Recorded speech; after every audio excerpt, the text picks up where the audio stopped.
Hello, welcome to the Entrepreneurs Network. I'm Rick Anthony, entrepreneur, angel investor, consultant, author, and teacher. 16 years ago, I started a venue called the Entrepreneurs Network. It was intended then, as it is today, to be an opportunity for aspiring and serial entrepreneurs, prospective investors, and helpful service providers to come together 5 times a year to be of help to one another. It was the genesis of, or rather that was the genesis of this program that we've been doing now for almost 6 years, called the Entrepreneurs Network. Every opportunity we have, we try to bring you people who are engaged in entrepreneurship at the national, regional, and local level. My guest today is Wayne Kimmel, entrepreneur, venture capitalist, philanthropist, perpetual networker, and author of 6 Degrees of Wayne Kimmel. Wayne is managing partner of 76 Capital, a venture capital firm he founded in 1999. His firm has invested in 40 startup, technology, and healthcare companies. Welcome, Wayne. Hey, Rick. Thanks so much for having me. Well, I'm delighted to finally catch up with you. You've got a tough schedule with the book, I'm sure, has contributed to this back and forth, coast to coast, and everywhere in between. How's it going with the book? You know, it's been great. Again, thank you for having me, and it's really been great to do this. I've had such an amazing experience going around the country, meeting entrepreneurs, meeting students, meeting professionals, and having an opportunity to just talk to people about entrepreneurship, networking, giving back, and just helping other people. Yes. It's been amazing. It's so refreshing coming out of what is otherwise a pretty rough and tough venture capital world. Well, you know, it's tough out there. It is, yes, absolutely tough out there. Brutal. And if I just want to do anything I can to help others. And that's what I'm all about. That's why I wrote this book. That's why I do what I do. I feel very fortunate, very lucky to be in the venture capital business, to be able to invest in people, help people, and help them achieve their dreams. And that's what we get to do as investors, as helping them as much as possible. And that's what I talk about in my book. A recurring theme in the book and in the presentations I've seen, copies of television, what am I thinking of? Television interviews you've given. A recurring theme is just what you said. You invest in smart, nice people who are focused on coming up with something that is really game-changing, will improve the world, the quality of life for somebody. That is so antithetical to the rough and tumble capital, venture capital world that I know anyway and have grown up in, and I'm sure you have as well. I'd like you to talk about that, particularly the emphasis on nice, because I think it was Leo DeRocha who famously, reportedly said, nice guys finish last. Obviously you don't believe in that. No, I don't believe in that. And my partners and I at 76 Capital, and what I talk about in my book, it's all about investing in smart and nice entrepreneurs who want to do something that's completely game-changing, who want to change the world, who want to do something to truly impact the world, even more than create this amazing company, but also do something that helps people as well. And we want to do both, and that's what we're all about. And that's what's so important to me. And the thing is you mentioned the word nice, right? You talk about nice, and it's something that's really, it's the core of what we're all about. And of course, when you invest in entrepreneurs, you're going to find really smart people. Yes. But then the word nice is important, because the thing is that when you work with an entrepreneur, especially the kind of companies we invest in startups. So it's a very early on in the concept many times. And these companies, many of which are the next great companies that are going public. Yes. But the thing is many people call them overnight successes. Some of these overnight successes, I know. They're like 10-year overnight right. successes. So you have to work with these individuals for a long period of time. You have to take their phone calls, sometimes early in the morning, sometimes late at night, sometimes after long days when you're just getting home and you have an opportunity to spend some time with your spouse. Many times I go home and my children are asleep and I give them a kiss goodnight and they're already asleep. Yeah. Then I walk into my bedroom and see my wife and I want to talk to her, and then my phone rings. And if my phone rings and it's an entrepreneur that's not nice, that's not the right kind of person I want to help, I'm not going to answer that call. But fortunately, my partners and I make sure we invest in the right kind of people so that we want to take that call and we want to help those people because sometimes that call, it's not even about business. Yes. Many times it could be a personal issue. It could be something with, can you help me with whatever? Right. And I want to be able to be there. I want to be there for those kind of people. You're a true mentor to these people. You're not just watching over your money.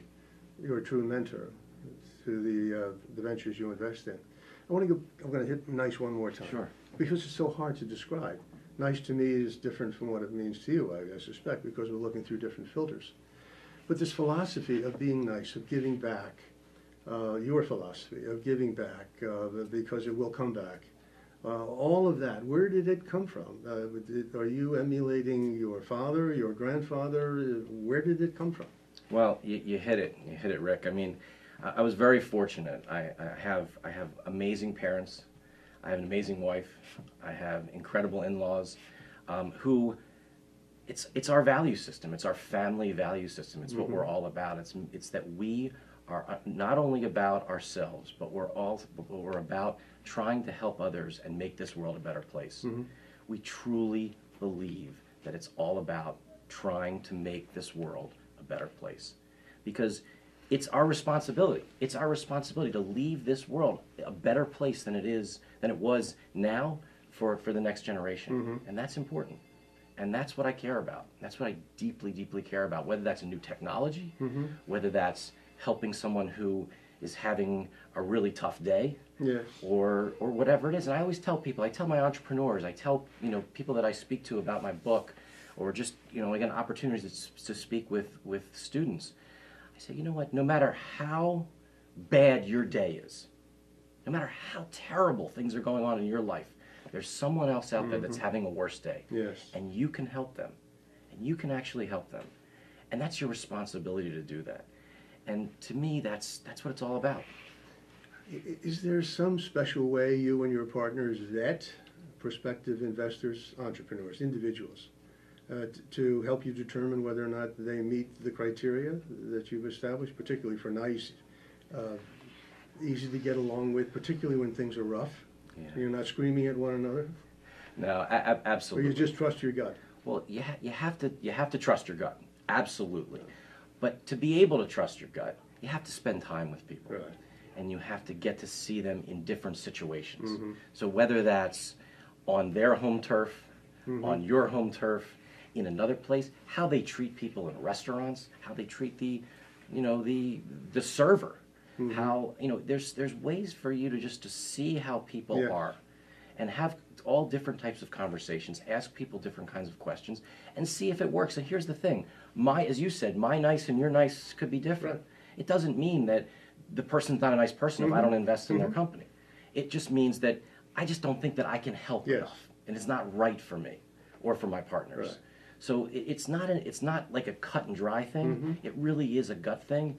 And that's why I tell people all the time, if I don't invest in their company, it doesn't mean that they don't have the greatest idea in the world. Yeah. It's just that I probably can't figure out how we can work together to help each other. And that's something that I stress every single time when I, unfortunately, sometimes say no to entrepreneurs. Yes. And we have to do that. I've been on the receiving end of that, not from you, but from others. And it's hard to do, and it's hard. Sure. But it's something that we have to do, but we have to figure out a way to make sure that it's helpful. Helpful. Yeah.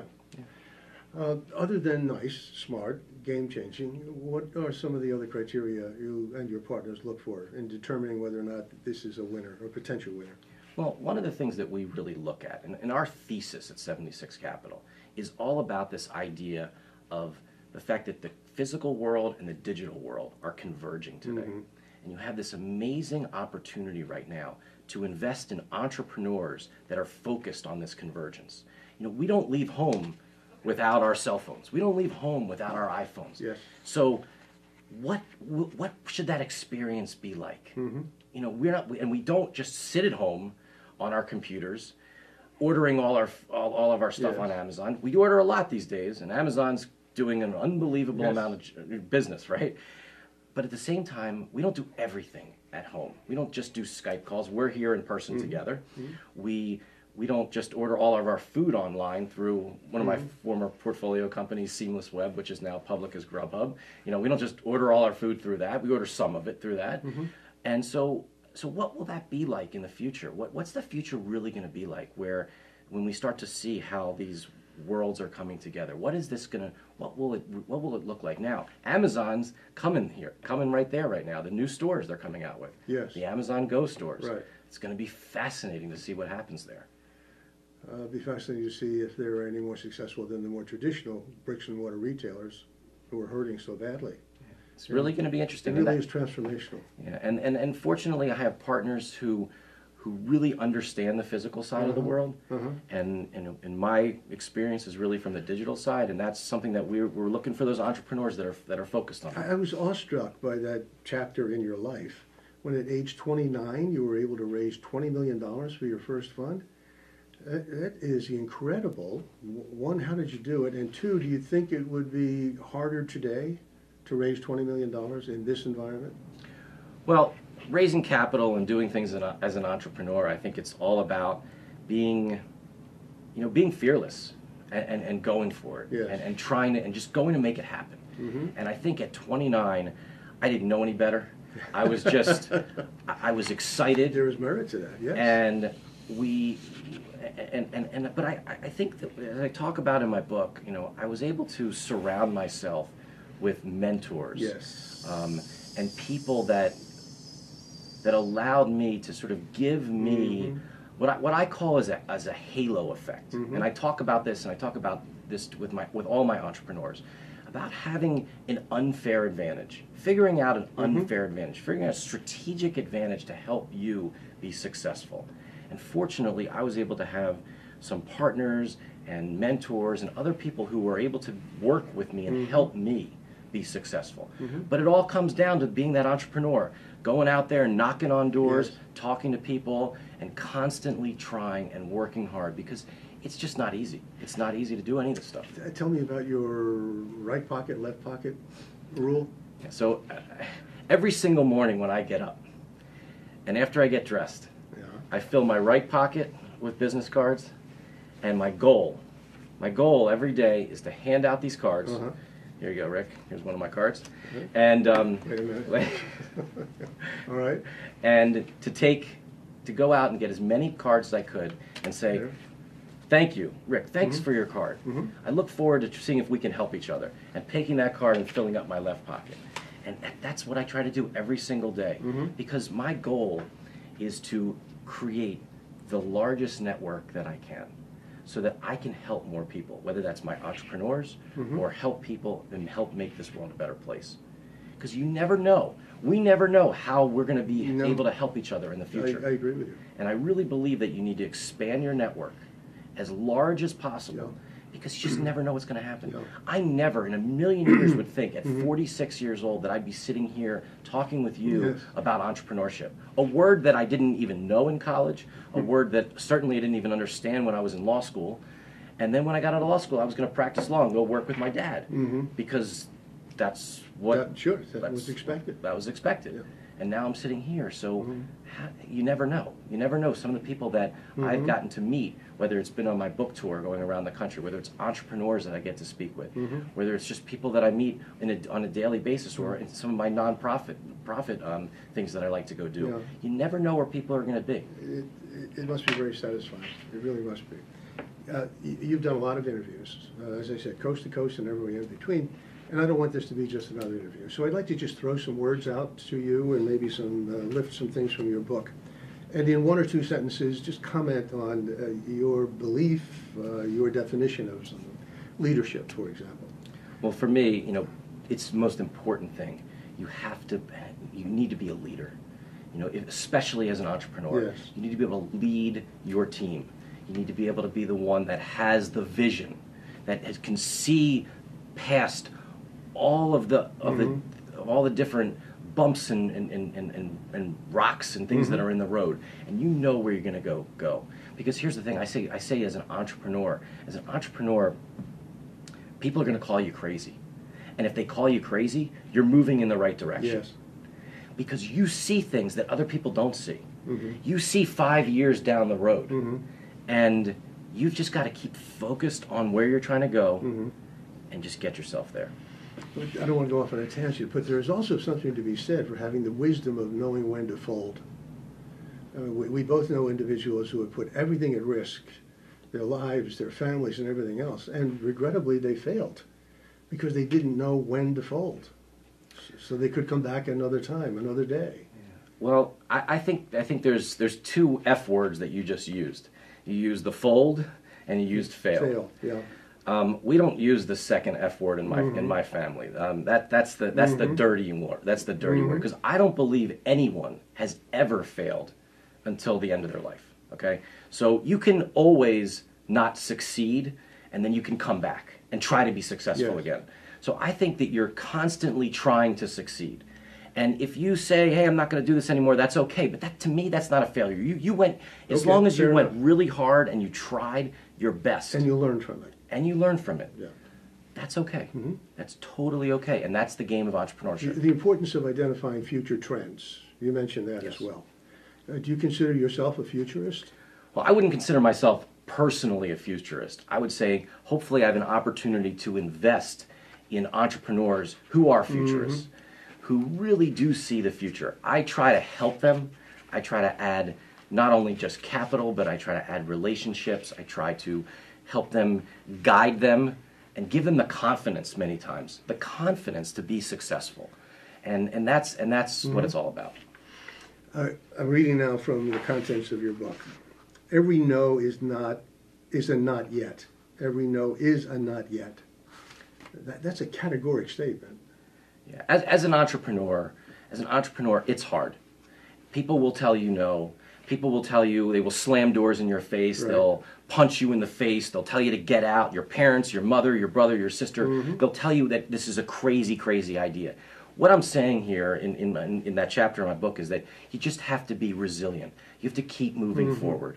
You can't allow people and their ideas and their thoughts just to solely shut you down. You have to keep moving forward, and you have to keep trying to make it happen.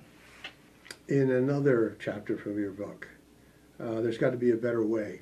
I've heard some people say, to be successful as an entrepreneur, you can't just be better than the competition. You've got to be way out there, really different from, an innovator. You agree with that? Better isn't enough. Better's not enough. You really do, and that's what I was talking about earlier, about this idea of as being an entrepreneur and thinking about the future and thinking about what's next. And so having opportunities to invest in entrepreneurs who have done things like putting in clinics inside of pharmacies where nurse practitioners can check you out inside of that inside of that pharmacy.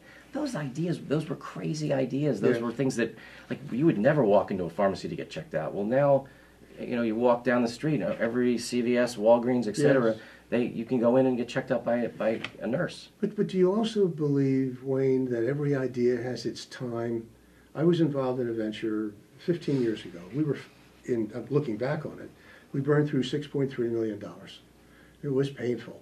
We were pioneers, we were innovators, but we were 5 years ahead of our time because boomers were not at that time and coming onto the internet, buying what they do today, and we couldn't convince them to buy from us, because of us, through us.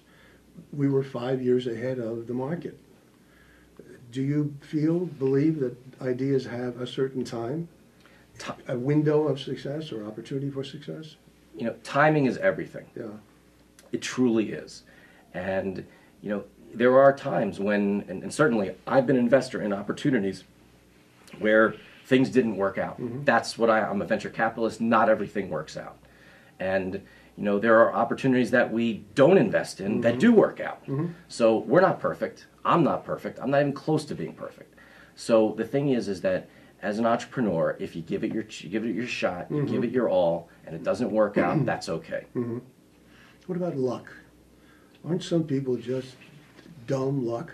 I mean, we both know people who are not particularly bright, but came up with an idea and it was just the right time. They rode a wave out of luck. Well, I think luck is the intersection of, yes. Luck is that intersection. Right. Because here's the thing about luck, right? You will not, one of the things I talk about all the time is if you must get off the couch. Yes. The first thing that you must do as an entrepreneur is to get off the couch and go make it happen. You cannot just sit there. You will not get lucky. You will not even win the lottery if you're sitting on your couch and you don't buy the ticket. You got to buy a ticket, right. So you have to put yourself out there. And that's what I talk about in my book. And I talk about the being out there, being around people, developing relationships. That's where, because luck just doesn't find you. You have to be out there. It's constantly being out there. I talk about how, you know, many times you're just exhausted. You're not in the mood to go to that networking event. You're not in the mood to go to that conference. You're not in the mood to just leave your house. You're exhausted. You just want to sit home. But then you go. Yeah. And then you're there, and you're having a terrible time. And you're walking out the door, and then you bump into somebody. You're absolutely and it could right. change your life You're like that. Absolutely right. It's happened so many times. And is that luck? Maybe. You make your own luck there. Yeah. You put yourself in a position where fortune will come along. What is How I Became the Maitre d' all about? It smacks of the servant leader. Well, a guy who actually put a great quote on the back of my book, I really appreciate. His name is Hal Rosenbluth. He nicknamed me the maitre d' when we were involved with his company, Take Care Health Systems, which is now the clinics you see inside of Walgreens. And what he was referring to is that we would go to different restaurants, and I would know a lot of the people in the restaurant. And I think that's all about networking. Yes. To me, it's all about networking, knowing people, helping people, asking people, what can I do for you? Not about you, not about yourself, right? It's what can you do for other people? And I think that's what it's all about. To me, that's the key in life and in business. I agree with you. I do. I agree with you. You've accomplished an awful lot for a young man, as you indicated before, probably more than even you had expected, and you have been very fortunate. God has been good to you. Now what? Is the book first step in trying to operate on a grander scale to be of help to more people outside of this region? Is that what it's all about? Yeah. So my partners and I at 76 Capital, it's all about trying to make this world a better place. And we've just gotten started. We're just getting started. I mean, we have an opportunity to invest in, work with incredible, smart and nice entrepreneurs who want to change the world. And whether that's here in the greater Philadelphia region, here in the United States, or anywhere around the world, we are looking to work with people that want to truly have an impact on the world. And we want to try to help them. So this is the beginning. To me, this is the beginning of what's next. So what is next? If you can disclose it? Sure. What is next? What's the plan? What's the strategy? So our strategy is all about this idea, and our thesis is all about this idea, the convergence of the physical and digital worlds. All right. And we think there's this interesting, incredible opportunity in health and wellness and fitness and sports and technology to invest in entrepreneurs that are focused on figuring out what our lives will be like in the next 5, 10 years because of what's happening with technology, what's happening within the healthcare space, what's happening with virtual reality, augmented reality, all these incredible things that are happening in the world today. How will we use all these things? Will we walk around with headsets and goggles on our eyes? I don't know. Maybe, maybe not. Will there be little implantable or just little contact lenses that we stick in our eyes, and all of a sudden we can see the internet in front of us? Oh my God, maybe. Actually, I know people that are doing that right now. Yeah, probably. And so what will that be? What will that experience be when you walk into a shopping mall? What's next with mall walkers at shopping malls? What'll be the mall walkers 2.0? I don't know. What will it be like for us as business people? Will our lives be different? I don't know. But what's your personal philosophy about the trade-offs that kind of world involves? Giving up more privacy, giving up more of our individuality, becoming a number in a gigantic system as we are now. The most recent disclosure about our government spying on us, using things that seem benign in our homes, a camera television, smartphone, and so on. How do we control that? How do we manage that aspect? That's the downside of progress. Any comments on that? Well, look, I think we have to continuously move forward, and we're constantly developing new and amazing technologies. Yes. We have to make sure that we're doing the things ethically correct. We have to make sure that we're doing things that are just right. It's, again, back to the word nice. We have to make sure that we're doing things the right way. Look, I'm a big fan of social media. I put a lot of personal things out there right now. I enjoy it. I enjoy sharing that because I believe that if I can share, I can help other people. I think we're living in a world where there's a lot out there, but you have to be careful.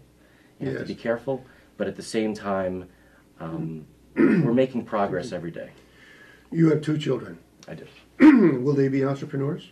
Well, I hope that they'll do whatever they want to do that will make them happy. And if they want to be entrepreneurs, I would love that. They certainly get to see the fact of what my wife and I do in her business and in my business. We're both very entrepreneurial, as we talked about. I mean, for me, they have an opportunity to see what it is. Yes. Look, as young people, they actually know what the word entrepreneur is. Yes. They can spell it. They can spell it. They know it's the E before the U or U before E. I don't know. It's so confusing, right? But here's the world we live in today. Is we're living in what I call this generation. Many people have words, what the different groups of people are. But I call this the Shark Tank generation, thanks to Mark Cuban and his team of sharks out there. It's amazing what's happening. We're living in this world today where everyone knows what an entrepreneur is. People know about valuations. They understand about business. And it's on network TV. Yeah. It's incredible. It's incredible that it's all out there today. And that concerns me a little bit, because it is a word now that's both abused and overused. And there is a difference between an innovator and an entrepreneur. I think you can be an innovator without necessarily being an entrepreneur. You can be an entrepreneur without necessarily being an innovator yourself, as long as you associate, as you said earlier, with people who are smarter, brighter than you are. But you have skills they don't have. And that's what confuses me. This whole notion of, in the corporate world, my background is HR, of entrepreneurship. It's a misnomer. It's an abuse of the word. And I think it diminishes what true entrepreneurship, risk-taking, is all about. And therefore creates an illusion, as Shark Tank does. That's not real. We both know Shark Tank isn't real. What really goes on behind the scenes and the deals that aren't done after the show is over. But it creates an illusion. That concerns me, particularly among older, no, I should shut up, particularly among baby boomers, who, too many of them are putting their pensions, their IRAs, everything else at risk because they think they can buy, start, or own a business. They can't. But they're being deluded into believing that they can. Anyway, that's a whole other show. Anyway, tell me, if you can, there must have been one mistake in business that you made that you regret, but you learned from. Can you tell me what that was? One instance of bad judgment? Well, you know what? I think sometimes, there was one of the things I would say is that we have and I personally have a very strong belief in my business mission, which is all about investing in smart and nice people who want to change the world. Yep.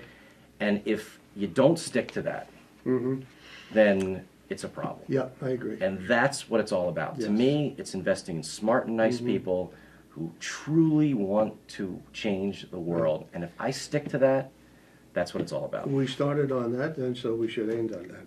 My guest today has been Wayne Kimmel, entrepreneur, venture capitalist, philanthropist, perpetual networker. His book, 6 Degrees, Wayne Kimmel, is available on your website, www.waynekimmel.com. Amazon? Amazon. Any place else? A number of different bookstores. Acme, supermarkets? Okay, not yet? Okay. Thank you very much. Thank you so much for having me. I've enjoyed it very much.